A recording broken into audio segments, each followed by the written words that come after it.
night. Yeah. I found the file. I'd renamed it the wrong name.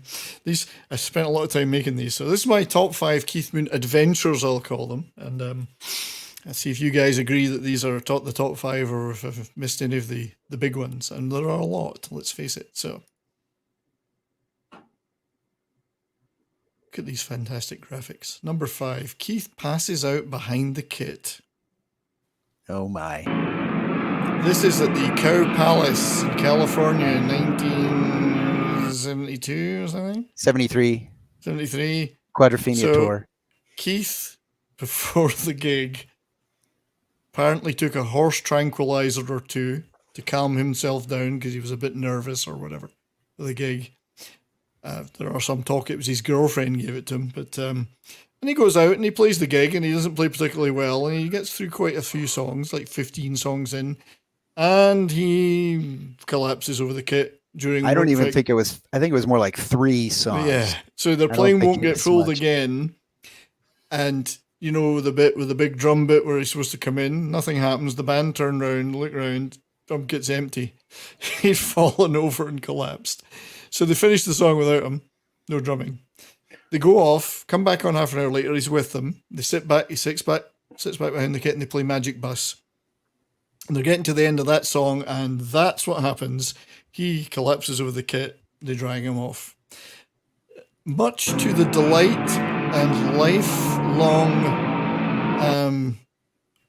lifelong memory for this guy, Scott Halpern, 19-year-old drummer. Pete says, is there a drummer in the house? And this guy puts his hand up, steps up on the stage, and finishes the gig with The Who. And what a memory to treasure that he got to play almost an entire set with The Who. Wow. And apparently played brilliantly. So good for you. At 19 years old, too. So this kid's, you know, all his birthdays just came at once that day. Yeah. I think he's got a website up and he does talk about it, but he's like, I cannot believe I got to play with The Who because Keith was unconscious backstage. So it's one of those Keith moments, you know, he's slumped over the drums, the roadies have to carry him off. And so I wonder how like you even do a show like that, because like I wouldn't be able to get past in my head of just, I'm playing with the fucking Who right now. What? That's right. I mean, talk about nerves, you know, but apparently he played a blinder. And this gig is available on YouTube. It's all black and white, Cow Palace. And apparently the support band, one of the support bands was Leonard Skinner, but their drummer said, they asked him if you'd go out and play with him. He said, I'd love to, but I don't know any of your songs. So, but this guy was a Who fan, so he knew them. So good for him. Yeah, that was definitely. Before we leave this picture, take a look at how Keith's drum kit is arranged. All the drums are low, and that's so that you can see Keith when he's playing. This comes back to they're all fighting for this 4 guys all fighting for attention, and if you look at most drummers' drum kits, they have the tom-toms and whatnot. They have them angled up. And sometimes you can't see the drummer at all behind their kit. Yes, whereas Keith Moon, everything is angled low, so to make sure that he could be seen. Yeah. Well, you know, Ringo used to laugh that because he got so many death threats in the Beatles, he used to turn his cymbals up like this so they would cover him completely just in case. In case some lunatic took a shot at him. Well, I mean, and you see guys like, you know, Neil Peart from Rush, where he's literally buried in a freaking drum kit. How does he get into that drum kit? I think part of it comes about like hinges, and you have to like, get into it, and then the stagehands would shut it. They'd have to lower him down on a, you know, like. Well, like, you know, he's got like a 75-piece drum kit. Well, nowadays they also have cameras so that you can see him play, even though he's obscured by his kit, right? Which they didn't have back then, cameras and screens and everything. So that's number 5. Moving on to number 4, eventually, if this video decides to play. Oh, there we go.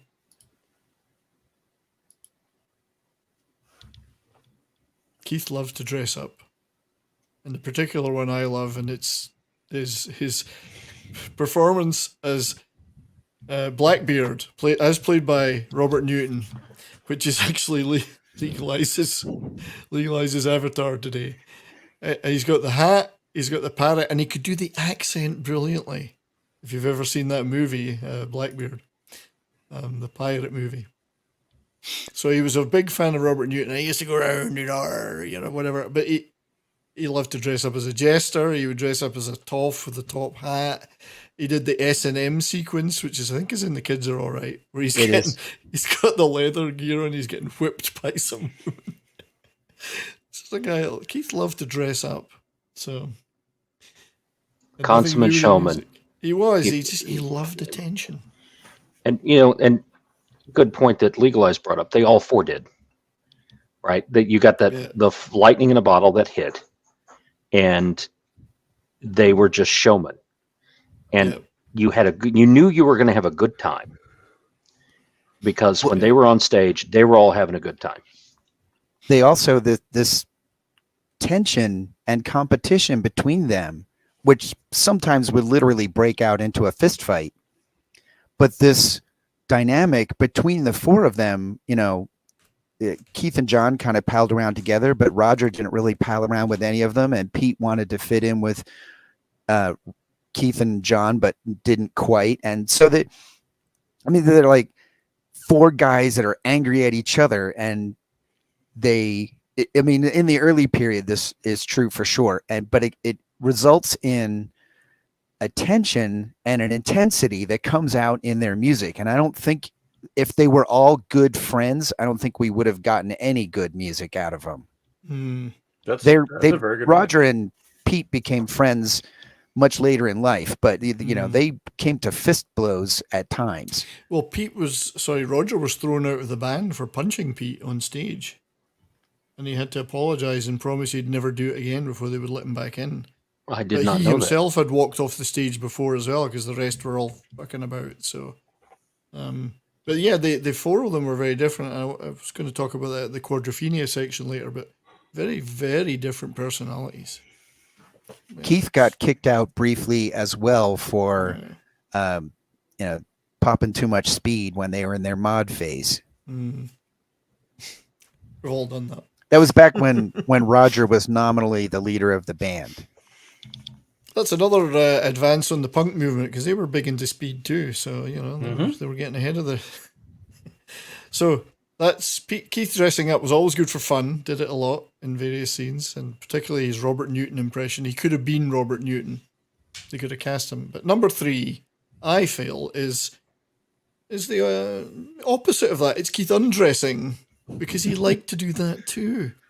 And this particular occasion is on the Russell Harty chat show sometime in the early 70s, where he decided he would strip. But not only that, he then turned to Pete and he ripped every bit of Pete's clothing off, arm by arm, ripped the shirt off, and Pete said, "Leave me alone, stop it." And eventually they had to end things because it was getting down to underwear. But he just couldn't sit still there and do an interview. He had to rip everything off.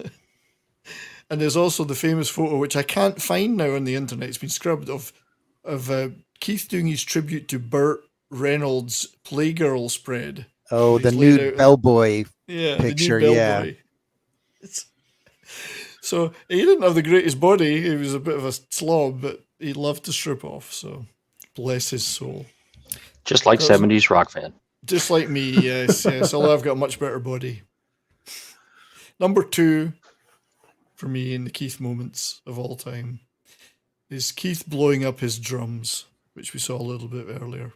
And this too has a story. The infamous Smothers Brothers performance, where he blows his drum kit up. Now, this was always meant to happen, but what the roadies would normally do is put just a flashbang, as they called them. Maybe 1, maybe 2 in the drum kit, and it would just go boom, and there'd be a bit of smoke and whatever. But throughout the day, Keith was egging them on, different roadies. "Oh, yeah, it's not enough. You need to put more in. You need to put some more in." And he'd go and put more in as well. So by the end of the show, when it went boom, it really went boom and blew the bass drum up entirely. Scared the shit out of the audience, but not only that, Pete caught the full blast of it, and it deafened him in one ear, and it actually ruined his hearing in that ear forever. So Yeah, So that'll happen.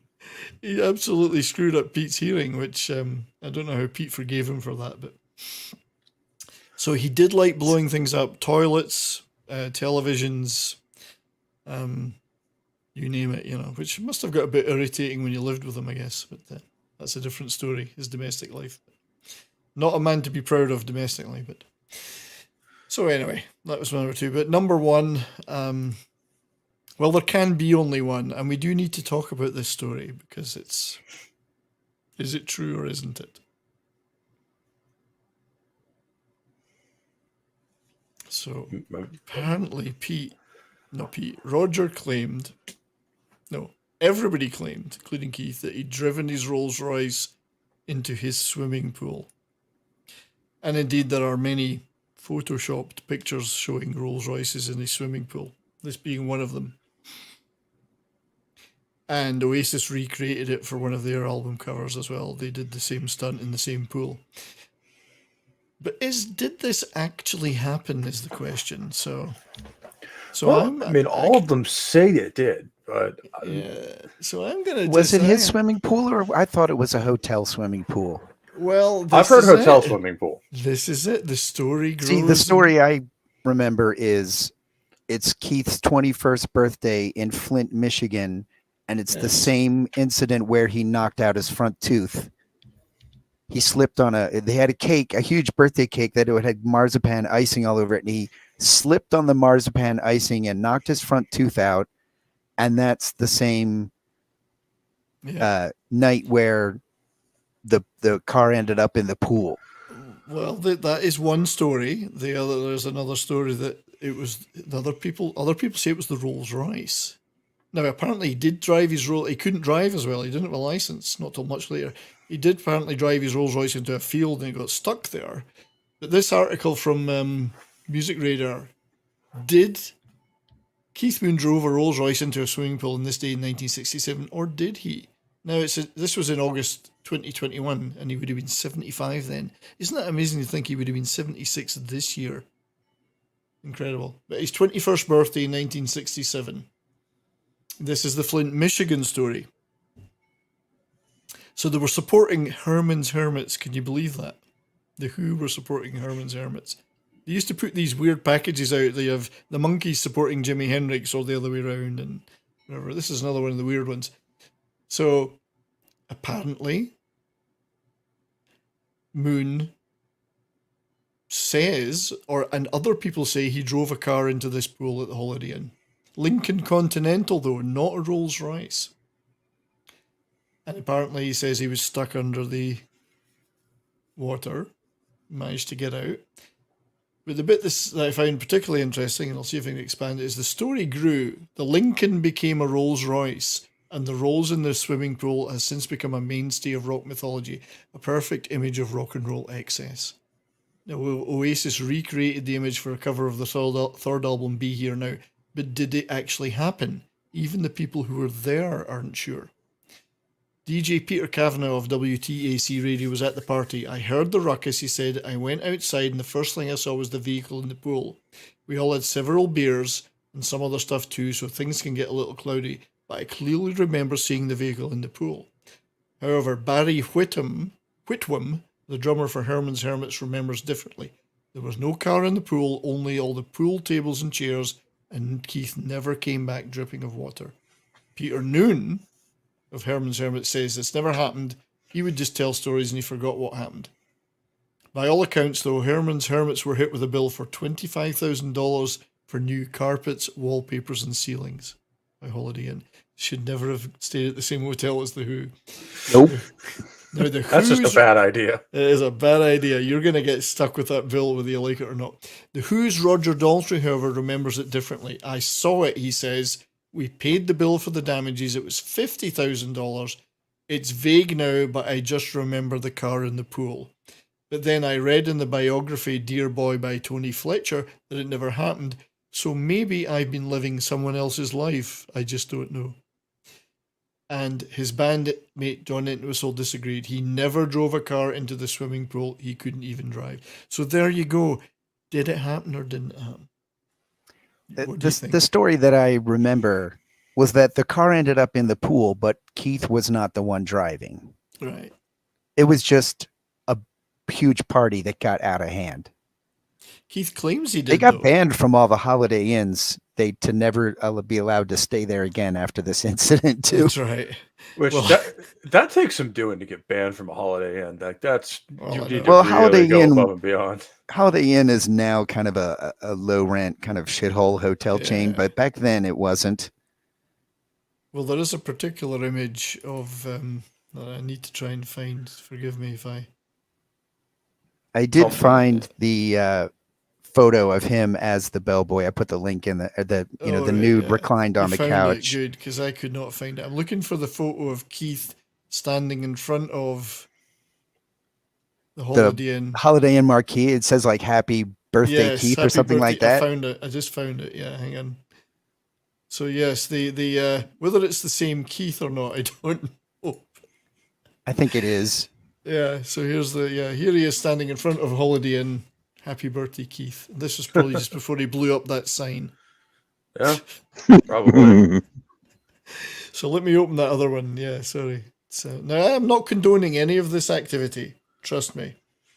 But now, do you think? I think You're this just is, Well, I don't- reporting what might have happened. yeah, this isn't totally nude. We can get away with this. I mean, he's nude, but the naughty bits are not visible. Now, this first Who gig I went to that I sneaked into, I bought the program of it, and this was the centerfold in the program. Yeah. because you used to buy programs. This at is concerts. this is what was in the tour program for. Yeah. Was it 76 or 74? Yeah, and they were still selling those in 79, 80 at the gigs. They said they had copies to sell. But this is the Bellboy Baggage of the Month. That's funny. From Anyway, the beard look, I'm gonna say that was 76, yeah. but it's hard to say. I think you're right. That was a 76 tour, but they kept selling those programs. And I don't have that program anymore. Somebody stole it from me. So I think I've got one around somewhere. they stole it because they obviously they were fapping to it, but anyway, but that's my top 5 Keith moments. I'm sure So there that are you thousands mentioned- of others.